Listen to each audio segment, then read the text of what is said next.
Hi guys, Dave Pinson here, Philippine Bible Ministry. Um, Video for Jesus, Full for Christ on a video for Jesus. Today I want to talk about overcoming struggles. How do we beat the struggles? What people are struggling. So what can we do to help people beat the struggles? Well, some people say we should just surrender. It doesn't. You're going to sin all the time anyway, so just surrender because you're already fine and don't worry about it. That's one answer. I don't prefer that answer because I don't think it's scriptural. But let's talk about struggles against what, right? So what is our biggest enemy, right? So I'm gonna tell you a little story here. What is our biggest enemy? And so um, you may say it's the flesh, and I would agree with you. I would agree with you that it's that part of us, right? That's our biggest enemy, even bigger than the devil, because there's only one devil. There's billions of people, so he's not tempting every person. Well, he gets a lot of credit. Well, the devil did this and that. Well, maybe. Well, the enemy's got it. Well, maybe, or maybe you've got a plan to destroy yourself. Right. So the story, it comes from an old book. I think it's from the 1700s. By the way, most of the real amazing stuff that I find, books that I read, most of the amazing ones are pre. Most of them are like 19th century or earlier. Most of them. Why is that? I don't know. You figured out. I'm just telling you, those people, they had a strength about them. The D.L. Moody's, the Finney's. There's just so much stuff, and some of the old Christian stories are amazing. There's one's called Benjamin's Button, and that's a story of, I've told this before, but it bears repeating again. So it's about this little boy in England, and his father was a soldier, died in the war, and all he had left was this little brass button from his coat. This is Benjamin's button. He carries it everywhere. This is my button, and he fights people for it. He said, "This is my button." He said, "Oh, your father wasn't a soldier." You know how little kids are, picking on him, teasing him all the time. So he's always fighting, and he thinks he has to be very strong. Refuses to surrender to anyone because I'm a soldier. I'm son of a soldier. Leave me alone. This is my identity, right? So what happens is his mom starts taking him to church, and he decides he wants to be a Christian, or the pastor, the preacher, the reverend, whoever it is. They take him under his wing, and the guy tells him, he's, but I want to be a warrior. I don't want to go to this wimpy church stuff. He goes, well, let me tell you something. You have to be a warrior if you're going to follow Jesus. What do you mean? He says, you have to be a warrior. You have to be a soldier if you're going to follow Jesus. You know, so he tells him this, and the kid gets a little bit excited. He goes, "All right." He goes, "But first of all, you have to defeat your enemy." He goes, "Yeah." He goes, "Because every good soldier needs an enemy. What's the purpose of a soldier if you don't have an enemy?" And the little kid says, "Yeah, that's right." He goes, "Come here tomorrow at whatever time. Come and be here, and I will introduce you to your enemy, and then you'll know how to win this battle." So he says, okay. So he comes in, he goes, where is he? I want to meet my enemy because I'm ready to do battle for Jesus. I'm ready to go. And he says, oh, come on in. And he takes him into a room, and he takes him into this full length mirror, and he goes, look in there. He goes, well, that's just me. He goes, yes, that's your worst enemy. That's your worst enemy.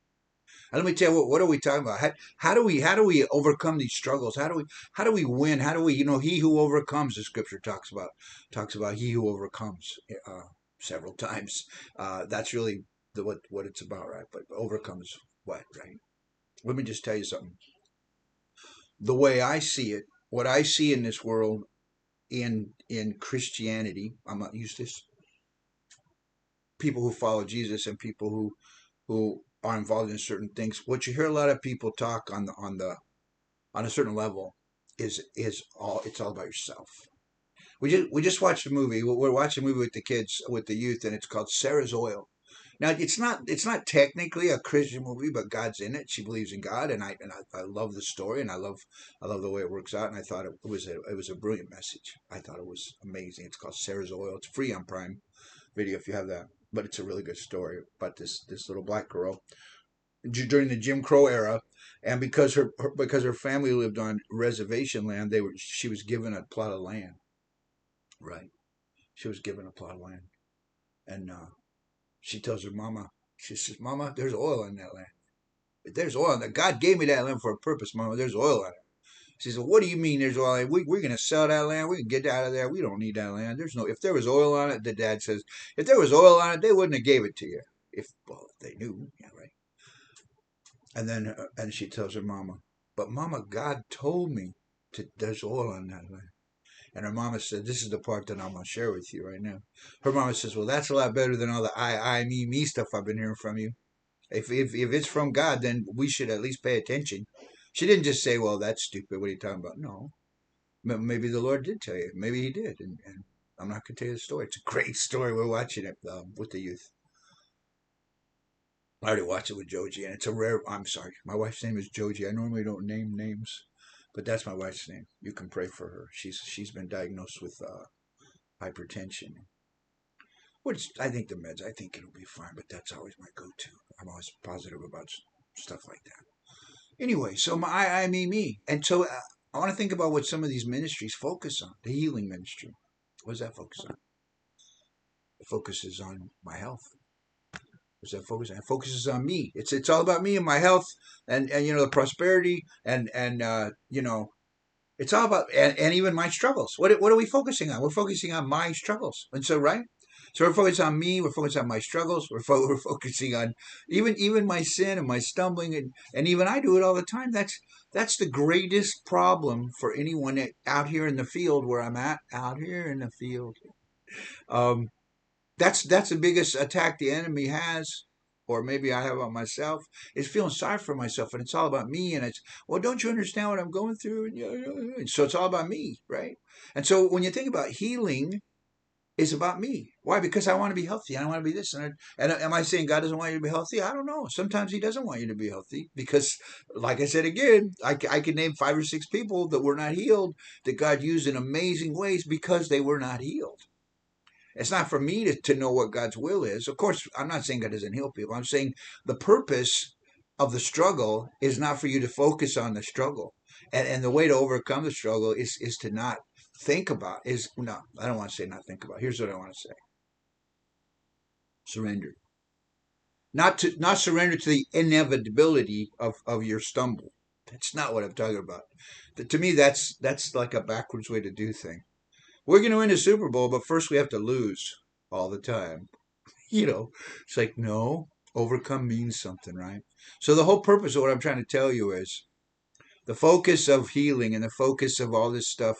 And the other thing is, people that are always worried about, well, what's happening in this world? And oh, it's I was just reading, we were going through the Proverbs about the lazy man. It says, the lazy man says, oh, there's a lion in the street. Oh, I can't do anything. Oh, the world's falling apart. Oh, and what about all these people? And oh, they're all struggling. We're struggling. Don't worry. God's with you. God's with you. Please don't leave me, God. So I'll tell you what I think the answer is. The answer is focusing on other people. What am I talking about? Why did Jesus come to the world? For God so loved the world. He came to bring people back into his family. We left his family back with Adam and Eve. The human race left. And God died on a cross. Jesus died on a cross to bring his family back to him. Do you care about that? Or you want to be healed and you want to overcome struggles and me. Think about it. Is this not true? This is what I'm calling this grown up Christianity. I could call it, the title could be grown up Christianity, you know, right? Man, I had a really good time. I remember now. So one of my favorite, I'll link the video. It's a very short video. It's a vision that God gave to William Booth, the founder of the Salvation Army. By the way, amazing. The beginning of, not today so much. Today it's pretty much watered down and it's more of a social services, which is nothing wrong with social services, but Jesus didn't come. He does say to take care of the poor, but that's not the purpose of the cross. Anyway, so he had a vision and God gave him a vision. Here's the vision. The vision is there's this sea of humanity, right? And the people are drowning. What does that mean? The people are going to hell. The people are falling and they're going down into the bottom. In other words, they're going to hell. And who's going to help them? And right? And so they're going to hell. But then there's this platform over here, right? Like a pier or something. It's a platform on this ocean. And it's right next to the rock, and the rock is Christ. And they build this platform. It's like the church. It's like believers, right? right? And they build this platform, and he sees the people on the platform, and he says, but most of the people on the platform, they're not looking in the water where other people are drowning. They're looking at the rock. And what they're saying is, don't let me fall away from the rock. Don't let me lose my rock. Don't let me, don't let me, please comfort me. Please take care of me. Please do this. Please do that. And they face the rock, right, which is a good thing, but they've turned away from the need, right? So why? Because they're thinking about the please don't leave. How many worship songs are about how good God is to us? No, there's nothing wrong with knowing that God's good to us. But if that's the whole focus, you've missed the point. Because Jesus is in the rock, yes, but guess where he is? Because remember, God is omnipresent. Jesus is in the water. So out in the water, there's these boats, and there's these people on the boats that are trying to get people up on the dock. There's these people in the boats that are trying to pull people out. What are they doing? Because they have a heart for the lost. Because that's why Jesus died. That's the purpose of following Christ, is not to worry about yourself, but to think about others, right? And guess who's in the water helping them? Jesus. Because that's why he died on the cross. For God so loved the world. He didn't die on the cross to make you better. You will be better, but that's not the purpose. He died on the cross for all those people. So if you want to know how to overcome the struggle, fix your eyes on that. I don't know who I was reading this morning, but one of the little things that I wanted to, I'm going to post it or something, is it's kind of sad that all these people are pouring over the scripture and about the broken-hearted prophets, the prophets that were broken because of sin of God's people, or anybody, the sin of non-God's people, and they were broken, and the people that are reading it don't even care. They just think it's interesting. They want to learn more. They want to fill their minds, but where's their heart? So if you want to overcome your struggles, guys, I'm not going to give you a secret formula. I'm not going to tell you. I'm going to tell you it's about surrender, and it's about others. It's about others. If your heart is every day, if you're thinking about yourself and your worries and your friends' worries and the struggles, and that those are normal things. But here's, I'm just going to tell you a secret. If you fix your eyes on the Lord, and if you fix your eyes on His plan for this world, in other words, Lord, break our hearts with the things that break your heart. So that's how you overcome your struggles, by taking your eyes off yourself, and by going into the. And I don't just mean like feed him once in a while and do this. I mean, how important is it to you that over 1 million people, something like 1.5 million people, are going to hell each week? Is that ever? I never see that posted. I don't hardly ever see that posted. Like, it's always about, I'm so struggling. Oh, don't worry, God will never leave you, which is fine. That's all true. That's like baby food, right? That's like baby food, which is fine. We gotta get the baby strong. But once the baby's ready to go do something, and by the way, surrender to God is not a work. Surrender is the opposite of a work. God bless you guys. Ta ta for now.